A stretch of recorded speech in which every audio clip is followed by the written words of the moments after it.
be honest, I just use my board for commuting. I use it to go to work, sometimes for shopping, and I never had to... And more people need to do that. It's what can you can take it on and off the bus.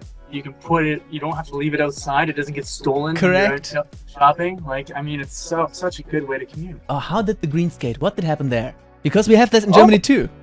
Yeah. So my Aaron, Ross, and I, like, chilling out in the house. We had a TV about this big, and we had a Nintendo. We could only play Mario and Duck Hunt. Both awesome games. And we didn't have cable. We only had one movie. It was The Big Lebowski. Oh, so a great one, a great one. So that's what we did for fun when we weren't skating or experimenting with skate parts in the basement. Yeah. Right?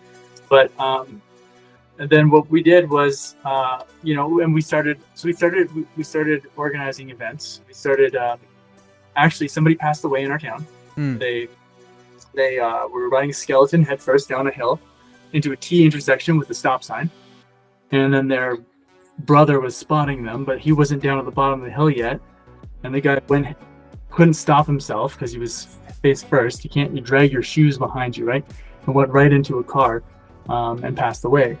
And we felt that as people that knew better, that it was our responsibility to get out and get the word out how to do things safely. So we started doing clinics, and then that wasn't happening very well. So we started doing whatever we could to kind of like get attention to kind of bring people in. And so one of those things were like holding events. So GreenSkate was one of the events that we came up with, and it was just supposed to be a ride with a bunch of fun, but we wanted it to be, it was a more political ride than our other. Because we wanted it to be something where we could say, hey, look, news, this is what we're doing. It's safe, and it's environmentally friendly, and it's a viable method, mostly. Like, I mean, I know our wheels are made of urethane, right? But like, and the wood is bad, and like the things that we do to the wood and the chemicals that we use, they're not great, right? But it's less negative by a great margin over a lot of other ways that we get around, right? Yeah. So, and I mean, sure, the if you're staining your wheels and stuff, like little, yeah. So, as much as people don't identify it as being a way to get around, it actually works really well. Like if you have a longboard, especially, because you can carry it, you can seamlessly move from being pedestrian to a man-powered vehicle commuter to a public transit user, right?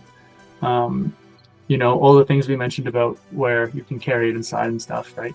And we wanted to show you can actually cover distance with it, so we wanted to make sure we had a long enough ride for that purpose. There's also just also allows us to just get the community together, and lets me go up to people on the streets and be, hey, you have a skateboard or you have a longboard, like here's a flyer, we're gonna do this ride along the pathway, and then Ross was like, we should do, I think it was Ross, he was like, we should do this worldwide, right? And then he's like,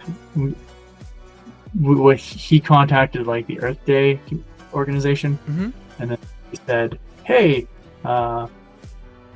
they said, we're like, this is what we're doing, blah blah blah, and we would like to open it up to more than just Calgary. And so Ross went on promoting it all over. Like there was a really big one in like Chile was huge, Cologne were huge, the two biggest. And so it actually ended up taking off. Like it was all over the world. And then I think Calgary kind of fizzled out. It was just a small group of us. And then but it was pretty neat seeing it continue, like without the Calgarian, right? And I think one year, I mean, we were able to say for a little while that was like the biggest skate event in the world, right? Like organized. Yeah. But that said, we didn't want to put too much onus on what it should be or what it should look like, because maybe not everybody had a safe place to have a big long ride. So maybe just like, maybe it was just a group ride, or like maybe it was a free ride or whatever. But didn't necessarily have to be that distance thing, but due to the nature of the message, I believe that like that narrative, I think that everybody kind of like intuitively understood what it was about, right? And so that's why most of the events and the ones that have stuck around have been those longer rides. But yeah, no, that's cool. I don't think very many people identify me with GreenSkate, so yeah, that's neat that you know that. Yeah, I mean, I don't do much with it. I just like, I try to do it here, but it's always snowy in Calgary. So I mean, snowy and bears, it's kind of a hassle, I guess. The bears aren't actually in town usually, but in town. The first year we had to sweep.